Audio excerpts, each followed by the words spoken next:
towering over the mightiest, dwarfing the tallest. That's right. We're talking about something that's kind of close to a series I enjoyed as a kid. It was a great movie called Zulu.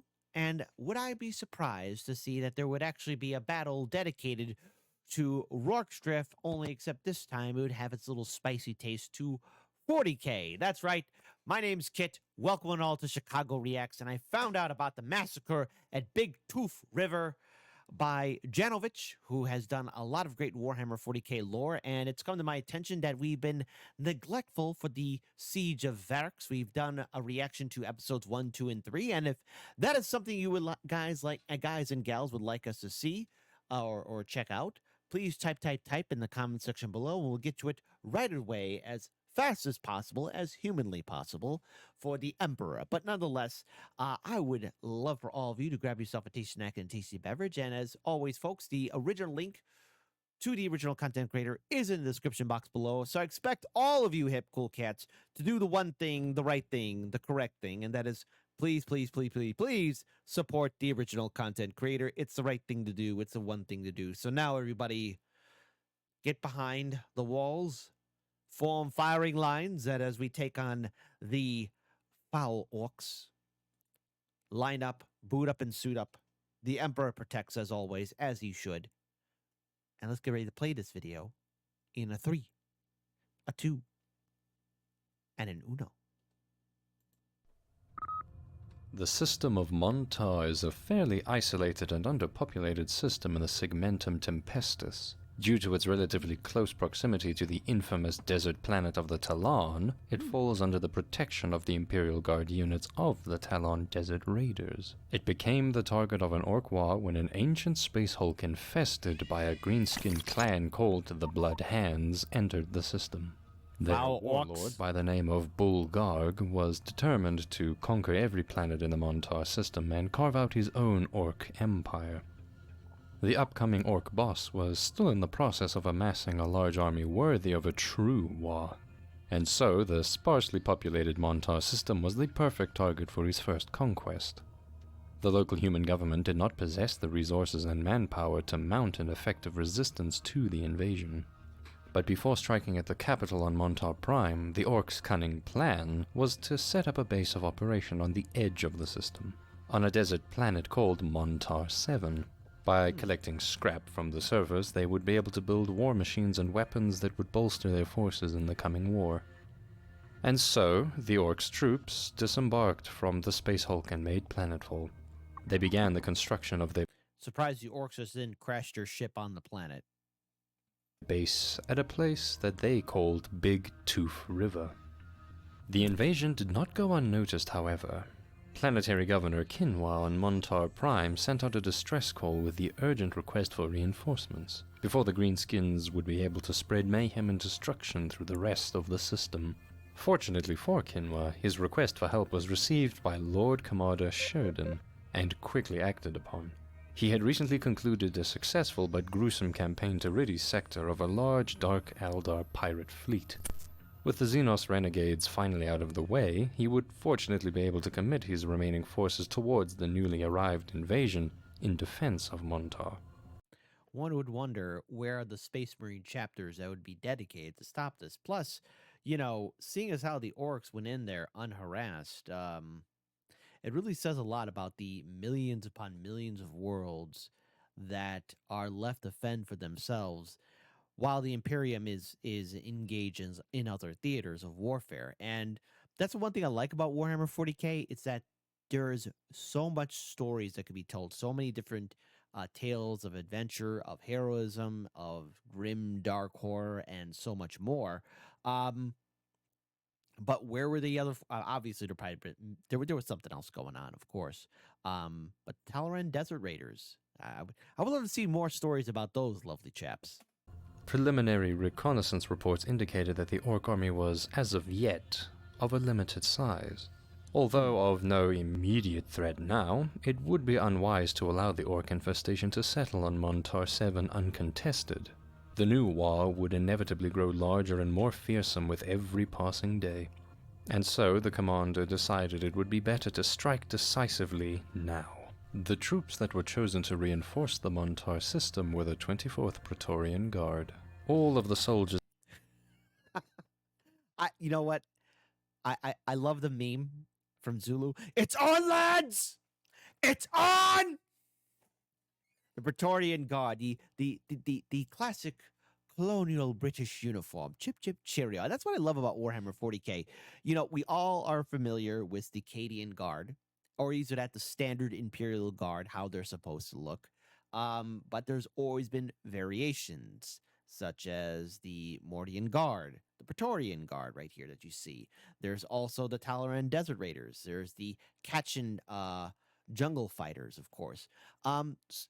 Yes, hey, how can we forget the Ultramar Auxiliary, of course. So if I miss somebody, the Deskora Krieg, how can we forget that? The Steel Legion, how can we forget those people as well?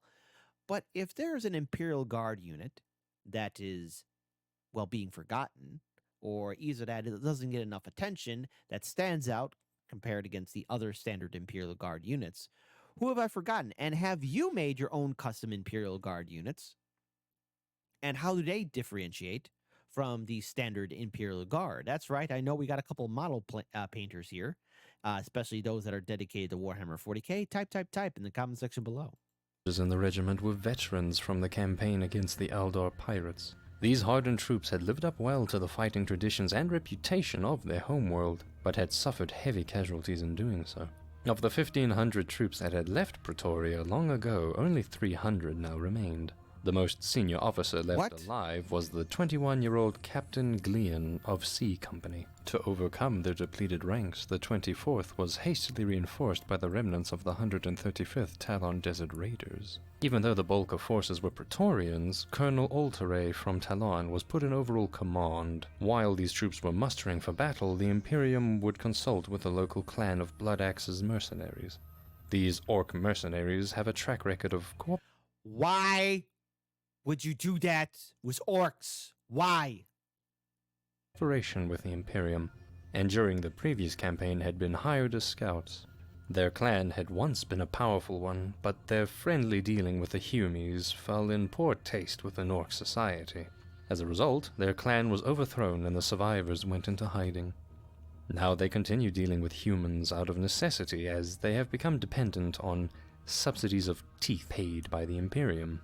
They were able to inform Lord Sheridan with valuable information, although they had never personally met the supposed warlord Bulgarg.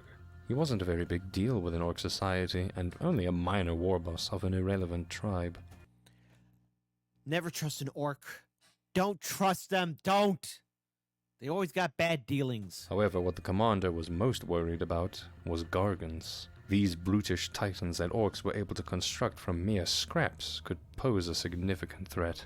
But the Blood Axes assured him that if he struck now, these massively powerful effigies of war would be nowhere finished yet. Surely the Praetorians had nothing to worry about and would be able to deal with the newly formed Orc war quite effortlessly. What's wrong with you? Reassured by this news, Lord Sheridan immediately dispatched the army to Montar 7, with orders to completely destroy the Orc base and leave not a single greenskin alive.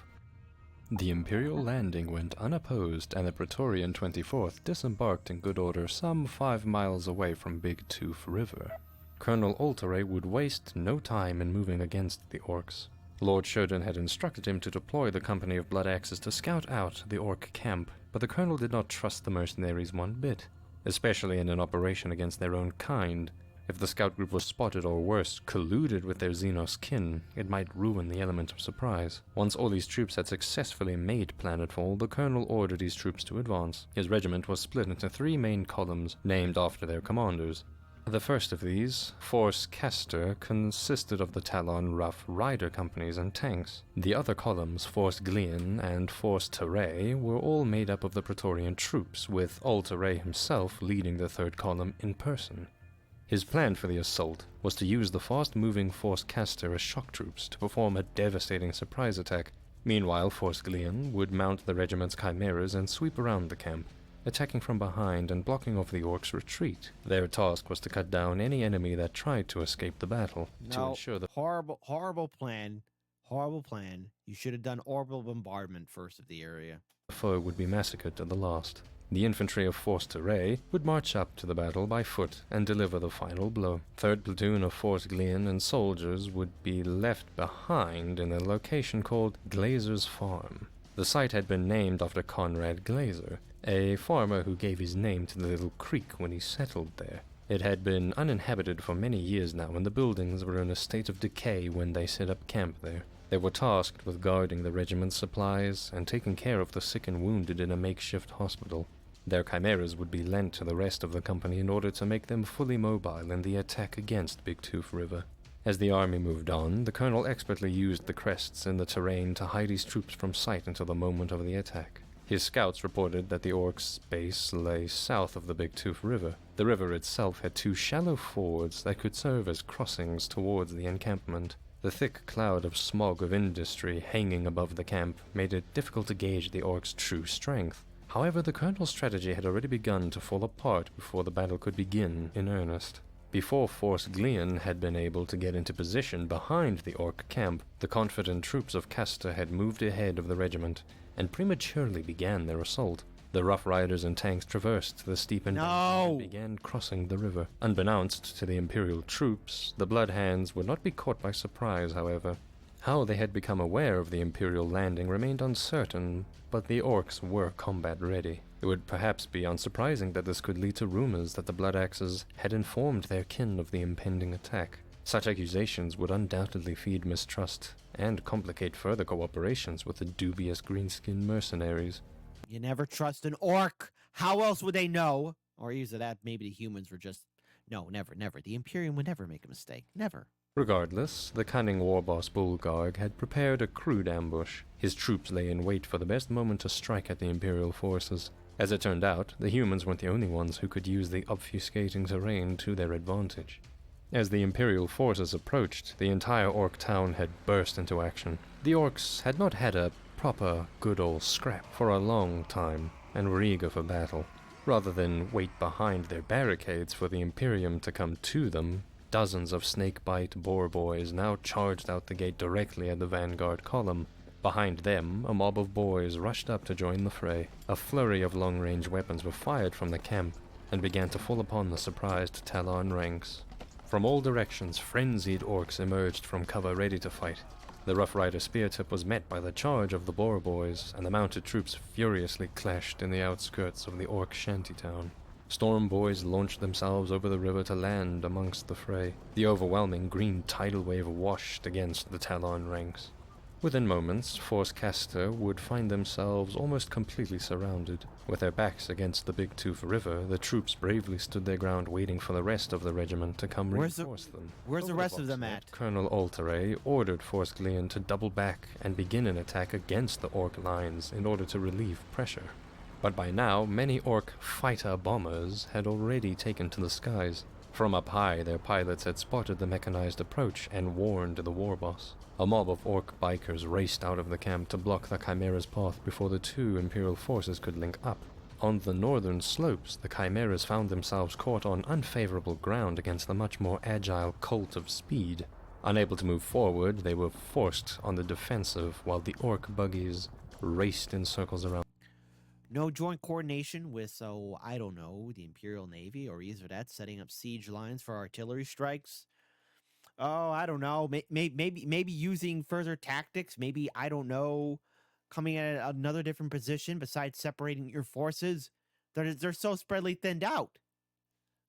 Around them. Meanwhile, Colonel Alteray and his infantry marched double time to enter the battle. This is like the Battle of Ishandawana. The only difference is when the troops at Ishandawana, they were all together, they went right into Zulu territory. Whoever saw the movie Zulu Dawn, great film too. Love it. I'm a huge fan of Zulu. Zulu Dawn's all right, but Zulu's definitely really close to my heart. When they arrived, they had a clear view of the carnage that was enveloping. The colonel couldn't believe his eyes. Not only was his entire force in complete disarray, on the northern horizon to their rear, Gargans had appeared. The Orc Titans were accompanied by moving Orc battle fortresses. They had moved into battle as soon as the trap had been sprung.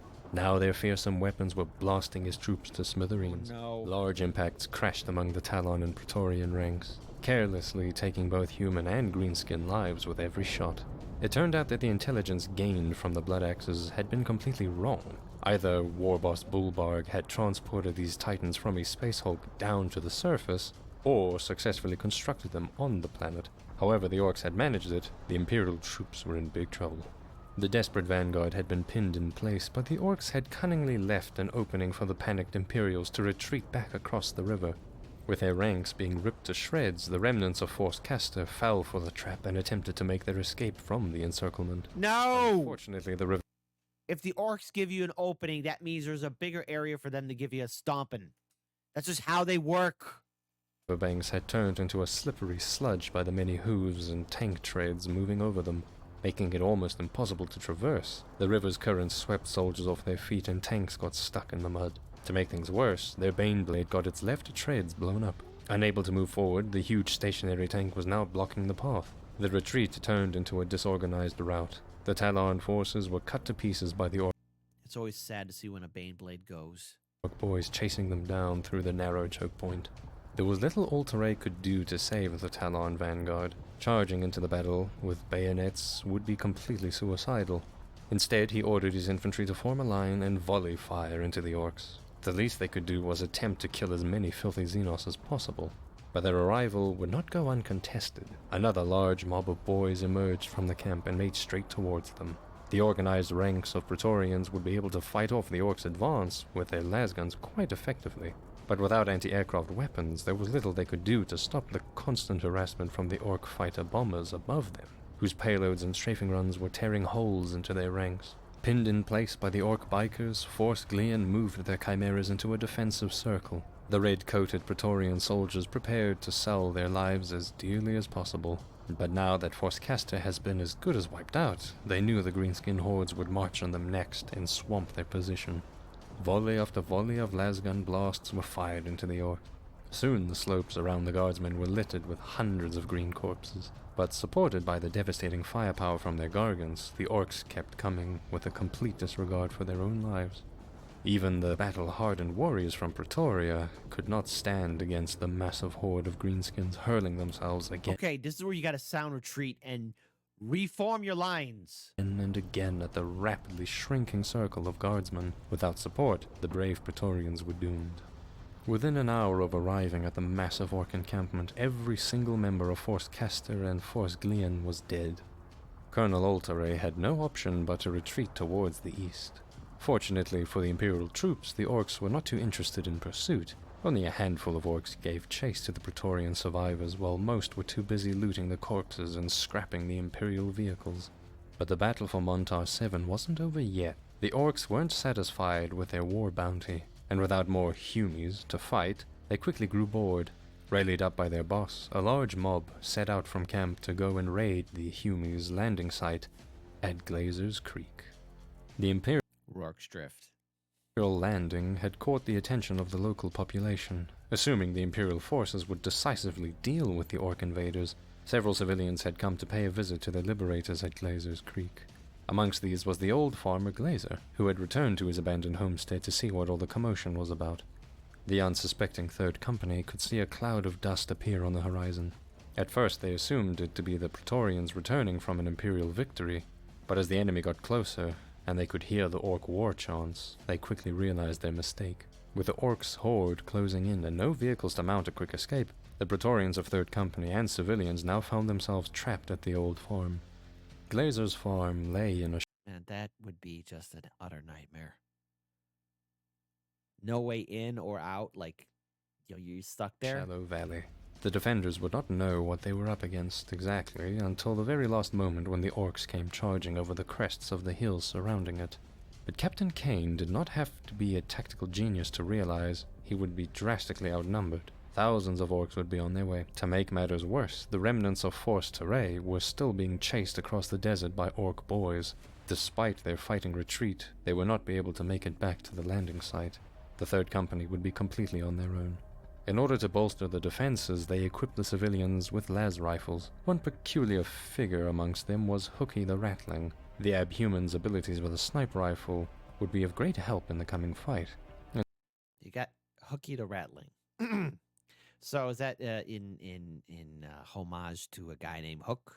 By the way, if you've seen the film Zulu, Hook is portrayed as an alcoholic, a gambler, a bully, that kind of stuff. But in all reality, when the movie Zulu came out, his two daughters actually watched the film and they left in protest.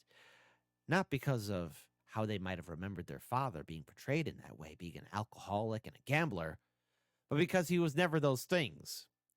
Hook, who was a recipient of the Victorian Cross, was a teetotaler. He didn't drink. He didn't gamble. He didn't do any of that at all. I know.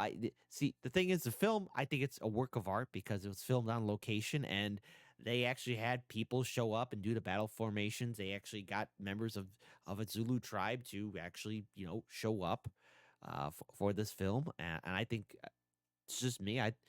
They don't make films like that no more. No CGI tricks were used, and it's just something that's just sticks with you, especially now in this day and age where everything's computer generated. But yes, Hook was not an alcoholic or a drinker. He was a teetotaler. And so he was stationed on the top of the old windmill where he would have a clear shot across the area. Even amongst the sick and wounded, those able to hold a weapon were pressed into service. The defenders prepared to hold their ground to the last man. From the surrounding hills, hordes of orc warriors swarmed down towards the tiny farm from all sides, excitedly shouting their primal war cries and wildly firing their shooters into the air. At the farm, Captain Kane had prepared the meager Imperial defenses carefully, with men all along the entire perimeter fence and heavy weapon teams on the roof of the main building. Their lasguns opened fire at the greenskins that came into range, cutting down many of the savage Xenos. Las cannon and heavy bolter fire raked the blood hands with devastating firepower. Hooky the Rattling proved his marksmanship by picking off dozens of greenskins from the perch at the top of the windmill. Demoralized by the unexpected amount of casualties, the orcs' advance began to slow down. Instead of charging directly into a melee, the boys stopped at a distance and returned fire with their shooters. The initial spray of gunfire killed some of the defenders. In return, the las cannon destroyed an orc dreadnought that blew up in a spectacular explosion. For now, the orcs decided it was to their best interest to retreat back into the hills and regroup for the next attack. Wow, After okay. some encouraging words from their war boss, the Bloodhands regained their resolve, and another wave of greenskins charged wildly at the defenders. The war boss had kindly instructed them not to stop this time, and despite He told them kindly. But I said, "Hey, listen here, you small grunts. I need all of you gits to go up there and start smashing them in. But boss, they keep on shooting with the shooters. We had to stop. Then don't stop. If any one of you gets stop, I'm going to smash your face in. And those that aren't, keep on moving and don't shoot your blasters. You're still going to get your faces smashed."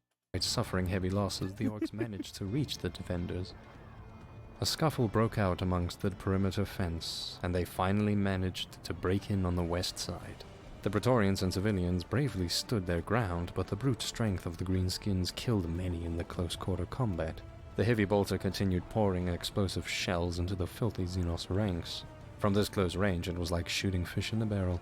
The greenskins were cut down in swaths. Unable to overwhelm the defenders, the battered orcs broke and ran once more. As the enemy retreated, 3rd Company was given some reprieve to count their own losses. The makeshift hospital is bursting with the injured and dying, including most of the civilians. Many had fallen victim to the axes of the orcs, and the company had been whittled down to half their original strength, but they knew the orcs would return soon. This would not be the time to mourn the dead. The war boss was severely disappointed with the poor performance of his boys, and may have bashed a few knobskulls to get the point across. Oi, what I tell you gits, to not stop fighting, to keep on pushing and stay there. And if you fall down, give another boy your shooter. What's wrong with yous? I have to smash all your faces in?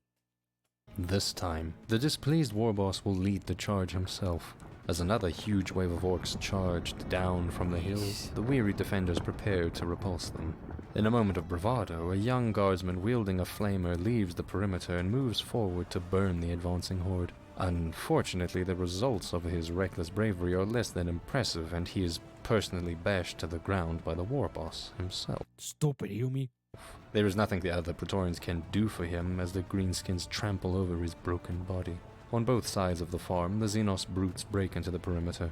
Farmer Glazer kills one of the orcs before he succumbs to the sheer weight of numbers. The orcs are clambering onto the roof of the hospital. They're about to be overrun. Captain Kane shouts words of encouragement to his soldiers during Stand this fast. stand. In a last-ditch effort, some of the wounded emerge from their sickbeds to join the fight. Their desperate act of bravery momentarily turns the tide, and the Greenskins lose heart and run once more. Although they've pushed the orcs back for now, the defenders' losses are grim. After the close encounter, 3rd Company has very little left in the way of fighting men. It is unlikely that they'll be able to hold out against another wave of attackers. But as long as the Praetorian banner is held high, their morale will not falter. Every single one of them is ready to give their life to the last. The bulk of survivors take position on top of the hospital building and patiently await their foe. All around the farm, the ground is littered with wrecked orc vehicles and bodies from the previous assaults. Although the raiding mob is down in strength, their war boss would not relent. With classic orc enthusiasm and suitable violence, he rallied his boys once more. For the 4th time, the orcs come charging over the hills. Things look desperate for the beleaguered defenders of Glazer's farm.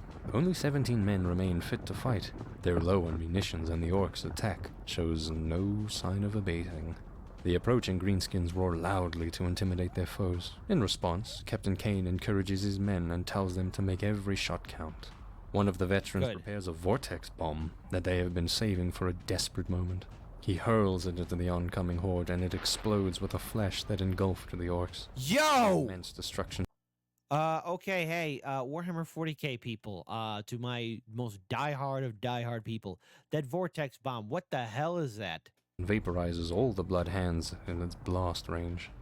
There are too few guardsmen to check the orcs' advance, and the attackers clamber over the fence uncontested.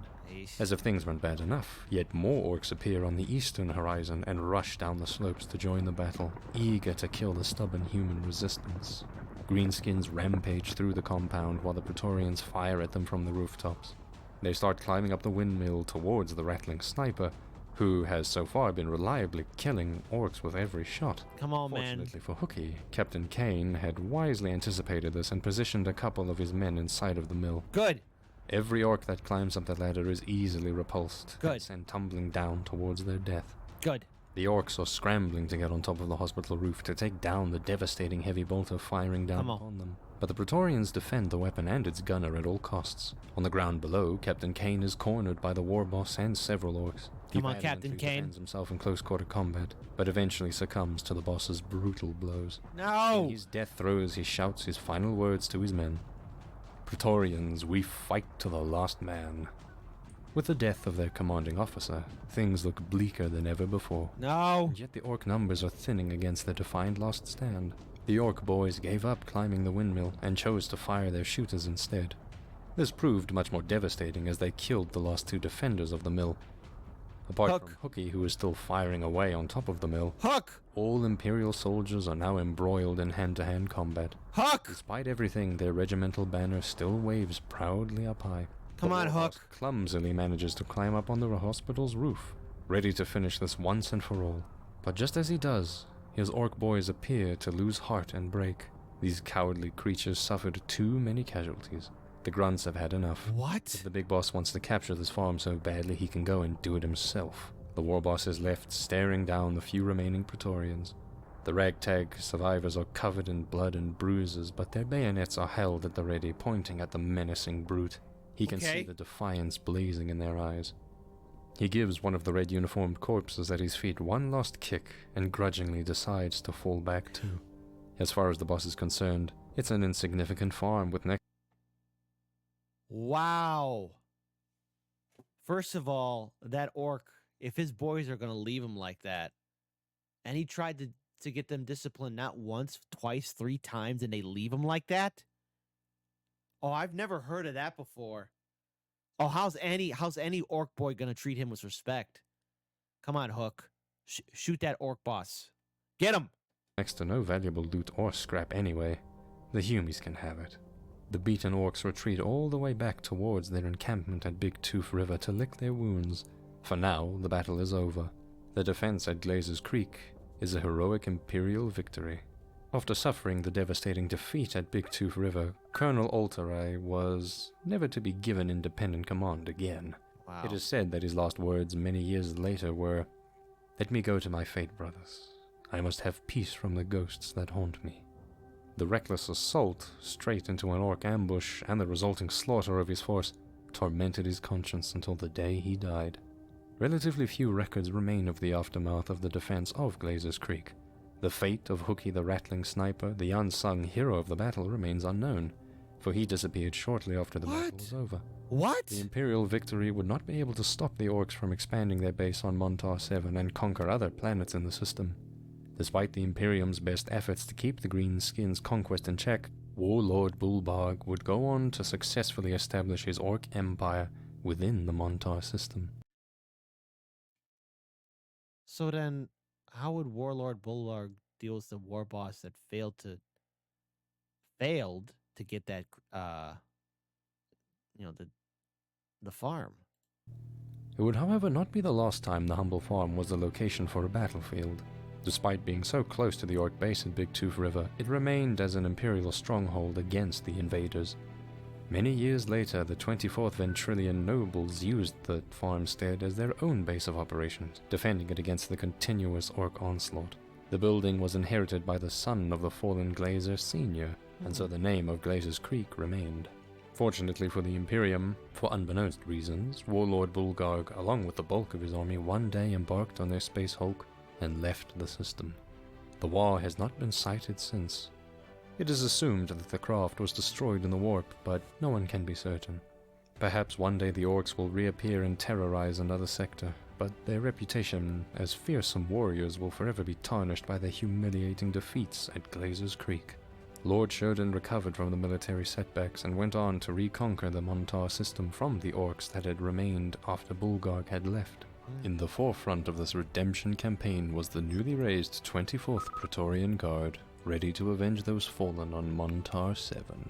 Third Company's heroic final stand at Glazer's Creek is chronicled as one of the greatest examples of the renowned Praetorian fighting spirit. It was their dogged perseverance in the face of overwhelming odds that allowed the 24th Praetorian Guard to rise from the ashes. The legacy of their iron discipline and bravery will always be remembered. The Praetorian banner continues to be raised high in honor of Captain Kane and the men under his command to this very day.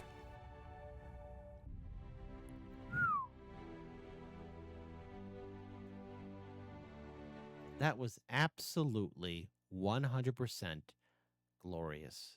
Absolutely glorious. Okay. First of all, shout out to Captain Kane. Shout out to Heroes of Creek. And shout out to the Rattling Hookie. I hope he's okay. If anybody knows what happened to that little Rattling, an inquiring mind would like to know, because after all, he is the unsung hero of the defense. After all, he probably popped a lot of orc war boys, probably a lot of knobs too. You know, probably dealt with all of them. Uh, really great battle map. It kind of reminds me of something you'd see in Kings and Generals, but let me just open up the floor to all of you. I know it's been a while since we've checked out the Siege of Ferrex. We did a video that had episodes 1, 2, and 3 in it, but would all of you be interested in us checking out episodes 4, 5, and onwards? Your feedback is fundamentally important because, after all, we would like to hear what all of you hip cool cats would like. Plus, you know, would you like us to continue on to checking out if the Emperor had a text-to-speech device? Your feedback would be great. It would be very lovely to hear. After all of you are awesome, and we want to know more, especially what happens with the Siege of Ferrex.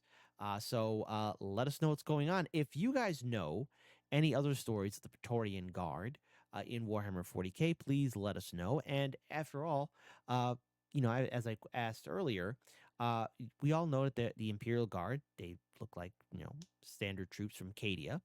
However, we do know that there's the Talaran Guard, there's the Deskor Krieg, there's the Steel Legion, there's, of course, the Katachan, jungle fighters. There's the Ultramar Auxiliary, and there's the Praetorian Guard, of course. But if there's any other special, like, Warhammer 40K units that are out there that aren't recognized, that should get recognized, give us their names. And if you have created your own custom Warhammer 40K Imperial Guard unit that doesn't look like a standard Imperial Guard unit, What is their name? What are they about? Please let us know, and we'll continue to push forward. Until then, my lovely, beautiful, hip, cool cats, please support the original content creator. It's the right thing to do. It's the one thing to do, and I know you'll do it. And I'll see all of you on the flip side. Please take good care of yourselves and each other. Peace.